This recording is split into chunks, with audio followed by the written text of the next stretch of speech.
morning guys. Sebenarnya is actually 6.40 pagi, 6.40 pagi. Special day hari ni sebab macam biasalah kita bangun pagi kan. Alamak, saya nak share dengan you guys ni. Bila kita tidur ni 6.40 pagi, sebenarnya saya dah bangun dah 5.30 pagi. Rasa macam tak berapa best. Sebab apa guys? Yes, Joey is back. Joey is back. Sebenarnya hari ni saya nak share dengan you guys satu unboxing video, a short unboxing video berkenaan dengan Joey's latest product guys. Check it out. Alright guys, so just a quick share dengan you all. Ni adalah dia punya kotak dia, Joey Pillow.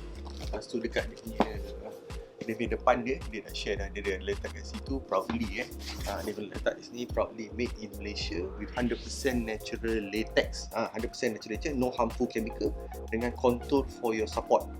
Yang paling best saya nampak dia punya ayat dia, selalu ayat dia power ni, included ticket to sweet dreams. Lama. Maksudnya sweet dreams dia apa? Selesa. Yes, selesa. Boleh tidur selesa pula. Before ni aku tidur dah sedap dah dengan Joey Mattress. Now with dia latest one adalah dia punya pillow. Okay guys, kita buka dahulu. We buat sedikit unboxing. Alright, unboxing daripada rumah, bukan dari studio, sebab we are stay at home now. Alright guys, terus dia akan membuka kita punya kotak dia. Alright, saya buka dia punya kotak. Macam biasa Joey dia punya unboxing experience dia macam you nak buka apa barang-barang Apple kan. Macam ni.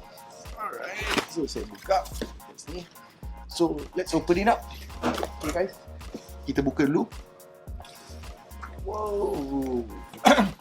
Okay, the first thing bila you all nampak kat dalam ni, tengok apa dia tulis dah. Joey Mattress Airlines. Alamak, check it out.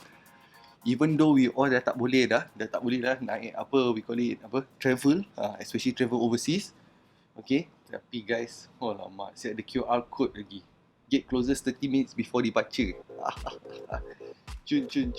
Alright, siap ada first class lagi punya tiket. Nice. Okay. Oh, lepas tu dekat belakang ni, do not disturb. Do not disturb, nap in progress. Nice. Okay, cool Alright, so ini dia punya produk dia. Alright, this dia punya Joey Pillow. Wow. Okay, see, tengok dia punya cantik dia punya kotak dia. Selalu kita beli pillow tak adalah macam ni kan. Cantik kan dia punya kotak dia. Dan ni just unbox. Wow, nice guys. Lama.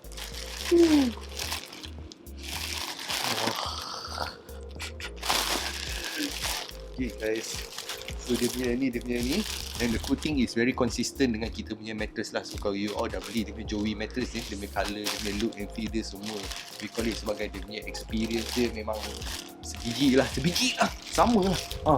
Pernah lah saya 6.30 pagi ni, 6.30 pagi ni so excited for pillow. Selalunya 6.30 pagi kita nak tidur dah ni, tapi dia punya rasa, dia punya feel dia, memang sedap.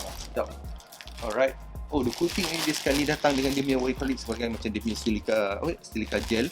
Maksudnya dia keep the dalam ni masa dia tengah buat dia punya packaging dia punya is always dry, sentiasa kering.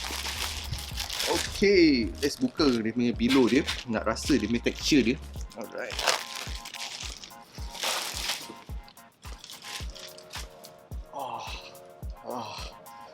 Yang ni siap dengan dia punya shape, dia punya contour. Alamak.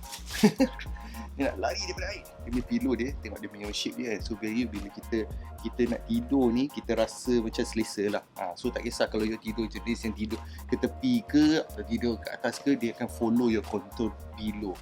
Okay guys, so itu sajalah I punya sedikit we call it sebagai unboxing from Joey Mattress. Lama, best lah. Siap dapat dengan dia punya creativity dia kan. Joey Mattress Airlines, first class, boarding class. Dengan dia punya experience of dia punya pillow dia.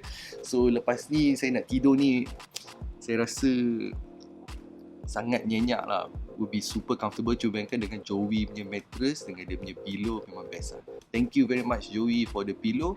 Kalau you guys need to know any more berkenaan dengan Joey Pillow atau dengan Joey Mattress, saya akan sharekan dia dekat link di bawah. Alright guys, itu saja video kita pada hari ini. Seperti biasa, jangan lupa untuk like dan subscribe pada channel saya dan juga komen pada video di bawah. Kita akan jumpa di video lain. Thanks guys.